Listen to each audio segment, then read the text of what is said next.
नमस्ते दोस्तों, मेरा नाम डॉक्टर महेश साहू है। मैं फिजियोथेरेपिस्ट हूँ। लास्ट 15 ईयर से मैं प्रैक्टिस कर रहा हूँ। दोस्तों, आज के टाइम पे कमर दर्द या लो बैक पेन बहुत कॉमन समस्या हो गई है। लगभग हर एक फैमिली में या हर घर पे आपको लो बैक पेन के पेशेंट्स अवेलेबल रहेंगे, मिलेंगे। इसमें पहले तो एज क्राइटेरिया होता था, लेकिन अभी यंग एज पे भी ये लो बैक पेन काफ़ी हद तक सोसाइटी की समस्या बनी हुई है। लो बैक पेन के कई कारण हो सकते हैं। एक मुख्य कारण ये है कि हमारे ह्यूमन बॉडी में लो बैक पेन बहुत ही यूजुअल बात है। क्यों? क्योंकि हम बायपिडल एनाटॉमी है, मतलब हम सिर्फ दो पैरों पे चलते हैं, तो हमारी स्टेबिलिटी बहुत कम होती है, हमारा बेस ऑफ सपोर्ट बहुत कम होता है। इसकी वजह से हमारा सेंटर ऑफ ग्रेविटी की शिफ्टिंग ज़्यादा होती है एंड हमारे मसल्स को बहुत ज़्यादा काम करने की आवश्यकता होती है, वो भी सिंक्रोनाइज्ड मैनर में। इन मसल्स के बीच में थोड़ा बहुत भी इम्बैलेंस हुआ और वो काफ़ी दिन तक हुआ, तो इसकी वजह से लो बैक पेन शुरू हो सकता है। पेशेंट्स यूजुअली एक क्वेश्चंस करते हैं कि भाई लो बैक पेन कहाँ पे होता है, क्यों होता है। तो देखिए, ये रीढ़ की हड्डी है। रीढ़ की हड्डी में ये जो 5 हड्डियां हैं और उसके नीचे की ये जो टेल बोन है, मतलब सैक्रम है, और फिर एक कॉकिक्स है।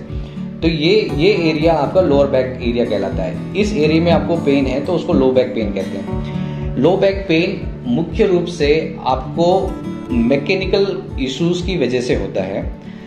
दूसरा क्वेश्चन ये करते हैं पेशेंट कि स्लिप डिस्क क्या होता है। स्लिप डिस्क की टर्मिनोलॉजी बहुत यूज होती है। तो slip disc is nothing but आपकी दो रीढ़ की हड्डियों के बीच में एक गादी होती है, वो गादी का सरक जाना या उस गादी में स्वेलिंग आने की वजह से आसपास की स्ट्रक्चर में जो दबाव पड़ता है उसको हम स्लिप डिस्क कहते हैं। इसके 3-4 स्टेजेस हैं अलग अलग। जितना ज़्यादा वो आगे की स्टेज पे जाएगा उतने ही ज़्यादा वो आसपास के स्ट्रक्चर में दबाव डालेगा।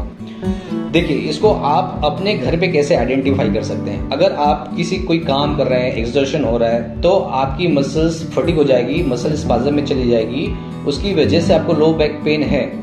तो ये अपने आप या एक घर पे जो रेमेडीज हम यूज करते हैं, जनरली हमने कुछ आयोडेक्स लगाया या सिकाई किया, तो उससे वो अपने आप सबसाइड हो जाएगा। लेकिन अगर वो स्लिप डिस्क की वजह से है तो इसके आपको मैं लक्षण बता देता हूँ कि ये कैसे होगा। ये है कि हर काम करने पे, एक पर्टिकुलर वर्क करने पे ये बार बार रिकरेंस होगा, बार बार आएगा। दूसरी बात ये रहेगी कि वो आसपास के टिश्यूज को, स्ट्रक्चर्स को दबाव डालेगा, आसपास की नसों में दबाव डालेगा और आपको टिकलिंग प्रिकलिंग सेंसेशन आना शुरू होगा, जिसको हम सुन्नपन या झिंझिनी कहते हैं। और ये रिकरेंस होता जाएगा। अगर एक बार हुआ, फिर 15-20 दिन में सेम काम कर रहे हो, फिर वापस रिपीट हुआ, या आप थोड़ी देर खड़े हैं उसके बाद वापस रिपीट हो रहा है, या आप कुछ ड्राइव कर रहे हो तो वापस रिपीट हो रहा है, इसका मतलब एक क्लियर इंडिकेशन है कि ये आपको स्लिप डिस्क है और नसों में दबाव है। ऐसी स्थिति में आप बिल्कुल भी लेट ना करें।